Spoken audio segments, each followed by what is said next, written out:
시청자 질문입니다. 네. 국제결혼업자들이 베트남에서 맞선을 보고 결혼하면 현지법 위반인데 그러면 한국에서 국제결혼 중개법 위반인데 그 사실을 한국 남자에게 이야기합니까? 그 사실을 모르고 한국 남자들이 베트남에서 맞선 보고 결혼하면 베트남법 어겨서 범죄자로 만드는 거 아닙니까? 그리고 신부 초청할 때 배우자 초청장에 언제 만났습니까? 어디서 만났습니까? 누구 소개로 만났습니까? 이 사실을 허위로 쓰면 징역 3년 이하 3천만 원 이하 벌금에 처한다고 쓰여져 있는데 신랑들은 어떻게 쓰게 합니까? 이미 결혼하고 혼인신고하고 다 했는데 신랑들을 한국법 위반한 범죄자로 만드는 거 아닙니까? 이 문제에 대해 답해주세요. 너무 어마무시한데요.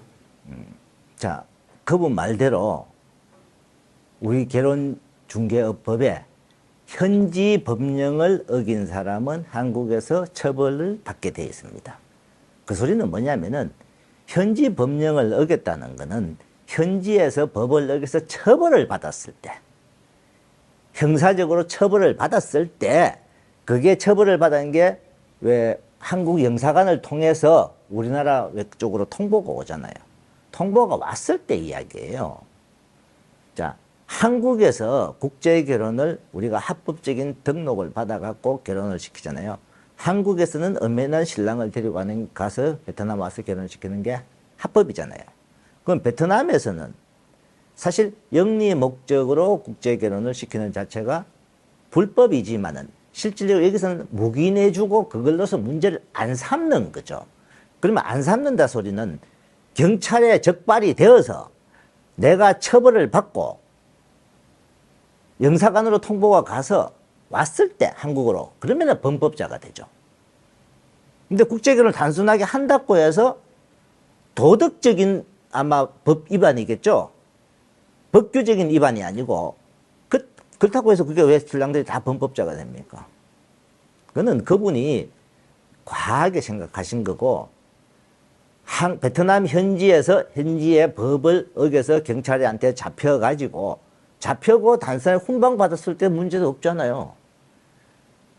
여기서 잡혀서 재판을 받고 벌금형까지 받고 뭐 이렇게 해서 영사관으로 통보가 갔을 때 영사관에서 이제 한국 내 어떤 관청으로 연락이 가겠죠. 그렇게 통보가 왔을 때면 당연히 현지 법을 위반한 게 되는 거죠. 그게 아니고서는 여기에서 진행을 해서 여기서 어떤 그 법을 안 어긴다는 거는요. 자, 신부를 한 명 그냥 소개한다고 해서 경찰이 안 잡아가요. 법 잡아가는 거 없어요. 그거는. 응? 그래서 그분이 생각하는 거는 현지의 법령 무조건 결혼만 시키는 자체가 불법이고 법을 어긴다. 그거는 잘못된 생각이죠.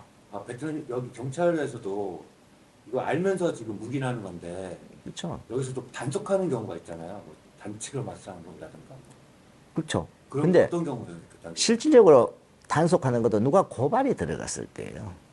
누가 고발이 들어갔을 때 과거에 지금은 거의 단속 자체가 없습니다. 아예 없습니다. 과거 한 10년 전 그때는 고발을 하면은 와서 실질적으로 와서 단속을 하는데 그것도 어떻게 보면요. 단속을 위한 단속보다도 자기들이 어떤 뇌물 받으려고 단속하는 게 더 많았죠. 솔직하게.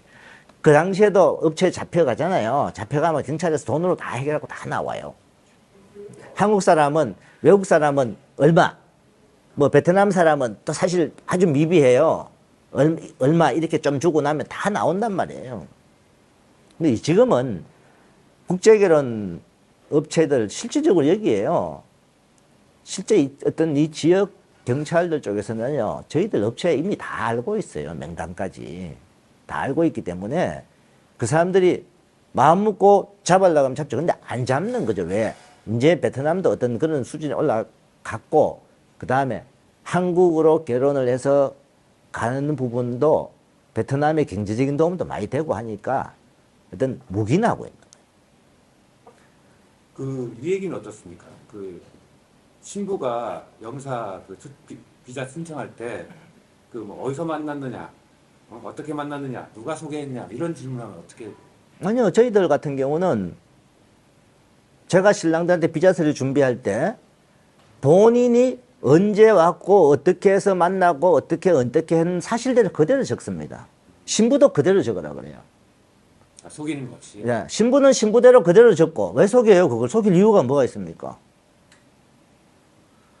신랑은 자 유튜브 방송에서 저희 회사를 알고 상담을 받고 매달 며칠 날 출국을 해서 호치민에서 신부를 소개받았고 쭉 내용 다 적고 처갓집에 언제 갔다 오고 신혼여행도 갔다 오고 모든 내용 2차 언제 가서 처갓집 결혼식 하고 신랑하고 신부하고 어떻게 지냈는 모든 과정을 다 적으라 그냥 사실대로 적합니다. 허위도 쓰지 않는다는. 허위로 안 쓰죠. 왜 써요 허위로? 허위로 쓸 이유가 뭐가 있는데요? 이분은 왜 그렇게. 자, 신부는 신부대로 다 적어요.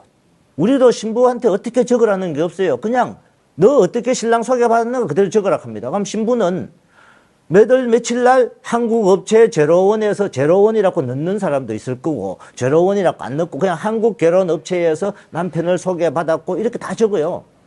그리고 뭐 약식 결혼식을 하고 무인회도 갔다 오고 다 적고 저도 적어요.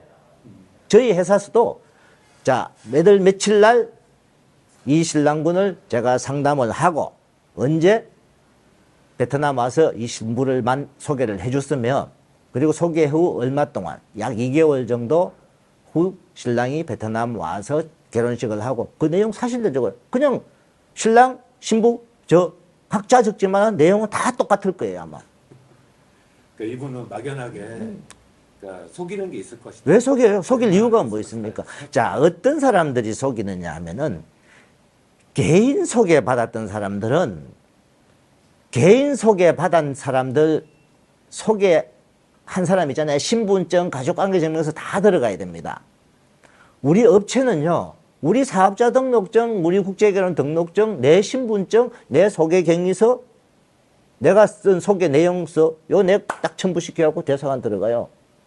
근데 개인들은 도리어 소개한 사람한테 그거 달라고 하니 뭐 막 미안하고 뭐 이러니까 그런 경우가 뭐 어떤 사람들은 뭐 인터넷에서 신부 만났다 이런 식으로 적는 사람이 있었겠죠. 근데 우리도 다른 사람 속이려고 하면 더 복잡하잖아요. 왜 속일 이유가 없는데.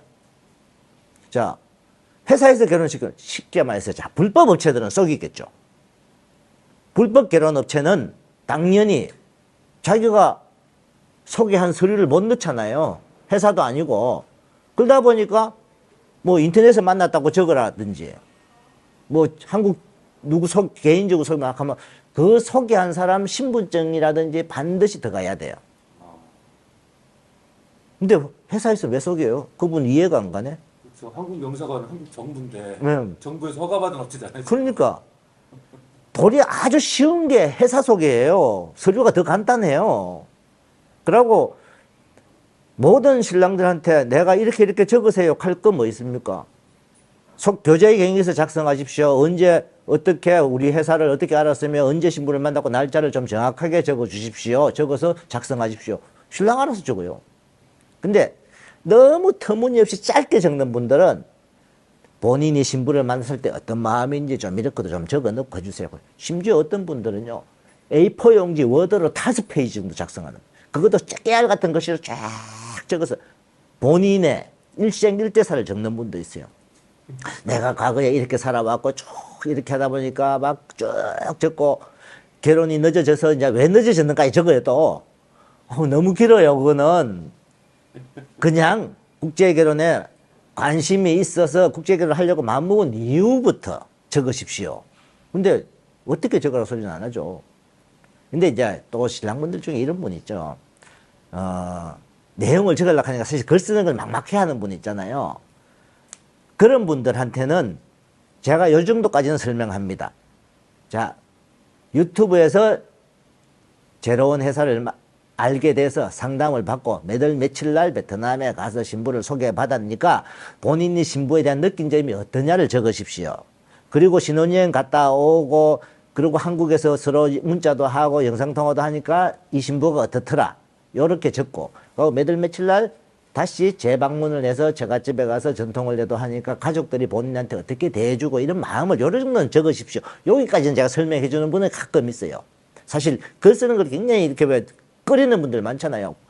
그죠? 내가 자세히 당신은 이렇게 적으십시오 하는 것도 없어요. 막막해 하는 분 저한테 물어요. 사장님 교직갱의서 어떻게 작성합니까? 그러면 본인이 어떻게 결혼하게 된 모든 갱의서를 작성하십시오. 그냥 끝입니다.